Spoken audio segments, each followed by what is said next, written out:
Opening January 1st, 1914, the Healy Hotel was built by J.T. Booker, a U.S.-born businessman, and M.C. Healy of Toronto to service the economic boom of 1912, similar to the boom you see in Swift Current today. My grandfather was a Southerner. He was from Kentucky, and he probably had been around larger hotels, and well, I know he stopped in Chicago, and the Palmer House was there, and it was a very, very, very fancy, very elegant hotel. And I think he decided that maybe Swift Current was going to boom, and it was ready for that kind of a hotel. Reputed to be one of the best hotels in Saskatchewan, they used only the best in materials for its construction and decor. From terrazzo flooring and solid oak desks in the lobby, to some of the more interesting pieces that could be found in the guest rooms. Not all the rooms had baths. In those days, there was a public bathroom, and it had a tub and a sink and a toilet in it. And at the foot of the bed, that was where they had their thunder mugs.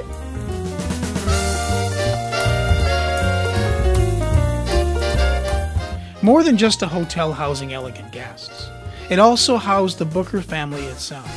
It was where J.T. raised his son Ridge, and where Ridge in turn raised his own 3 daughters, of whom the oldest was Mary Bell. There wasn't any interaction with too many of the guests. I could say good morning. It was always good morning, yes sir, no sir, and you didn't run in the halls, and you definitely never used the elevator. You had legs, you can walk upstairs. I liked it because I liked all the people, and I liked the staff. The staff were really, really special people.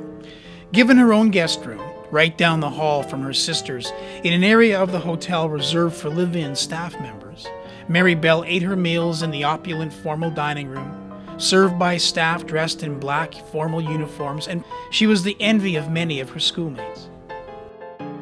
It was fun, but you see, I'd always eaten in the dining room, and every Friday, I had another friend who, every Friday until they moved away, we took turns going to each other's houses for dinner. And she'd come to my house, and I always felt it was quite unfair because she could order anything off the menu, and at her house we always had boiled eggs. So I found that I liked my place better. As things changed, so too did the guests that frequented the hotel once the effects of the Depression hit. There were a lot of commercial travelers. They'd come out. There were travelers that came out on Monday and they left on Friday, and there were the T travelers. They came on Tuesday and went home on Thursday, and they were the ones that were supposed to stay till Friday, but they left early. But money for luxuries was sparse in those days.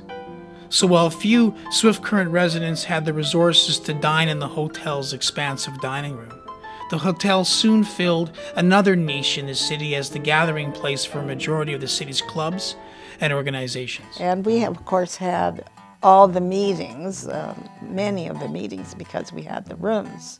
We had the private dining room, and if it was a huge meeting, after we closed the main dining room down. Well, we had Mondays at 12:15 we had Rotary, Friday at 12:15 we had Kiwanis. We had the Lions. We had the Quota Club for the ladies.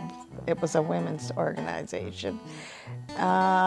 We had dances in the main dining room, and the first dance of the season was the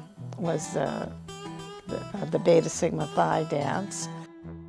It was also the premier spot for any prominent visitors to the city. For if you were a somebody staying in the city of Swift Current, the Healy was the place to stay. With such notable figures as former premiers William Patterson and Tommy Douglas, Canadian poet and novelist Bliss Carman, and Father Athol Murray of Wilcox, who brought with him his infamous hockey team, the Hounds of Notre Dame.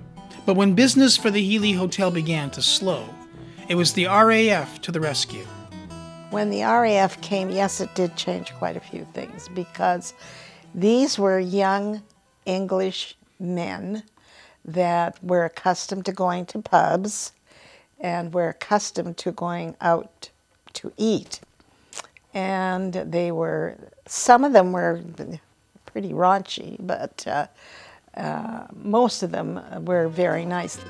With the R.A.F. helping them through the Depression years, the real trouble for the Healy began when the Booker family grew tired of battling over the continued ban of mixed drinking between men and women. Following Prohibition, while the Healy had always had a beer parlor, it was a place reserved only for men. With times changing, the Bookers felt strongly that the rules banning mixed drinking should change too. Things became quite heated in Swift Current. The churches, except for our own church, were against the mixed drinking, and they talked about it from all the pulpits. Of course, it was defeated. With Moose Jaw, Gull Lake, and many other towns and cities in the area having approved mixed drinking, business at the Healy began to dry up until the Bookers felt that they had little choice but to sell the hotel in November of 1960. Now, if you can imagine that the city of Swift Current doesn't have mixed drinking, but Moose Jaw does, Gull Lake does, every other place in the area does except Swift Current. And it was very, very disappointing. We were, to say the least, devastated. So we decided maybe after a couple of 3 years that it was time to sell.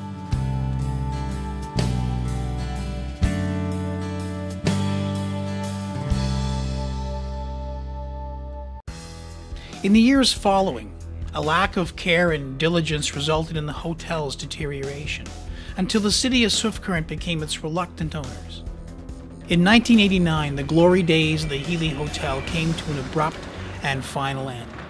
Reduced to a pile of rubble, the site was soon after converted into a parking lot. When it was gone, and I came home and saw it was gone, I was really devastated. And I went down there one day, and I had to park my car in where my old bedroom was, and I thought, oh, I can't do this. And so I moved the car, and it just felt strange. It really was a landmark, not just to Swift Current people, but latterly when I was there, many times the people from Pennant, or the people that came into Swift Current from Gull Lake or Shaunavon, they'd have their kids meet them at the hotel, and it was quite safe, and the hotel was there for the music festival, and they could stay there, and it had been a part of the areas even as far west as Maple Creek. It had been a part of growing up here and of the growth. Walking by this spot today, you'd never know it was once the site of a grand hotel. You'd never know that this was once the place where the people of Swift Current gathered, where business deals were made, and where fellowship and service to the community was strengthened. A place where newcomers were first welcomed, where romances bloomed, and families gathered for celebrations. Although it may be impossible to measure the true impact of the Healy Hotel, its legacy can be seen throughout the Southwest. The building may be gone, but its history is not forgotten.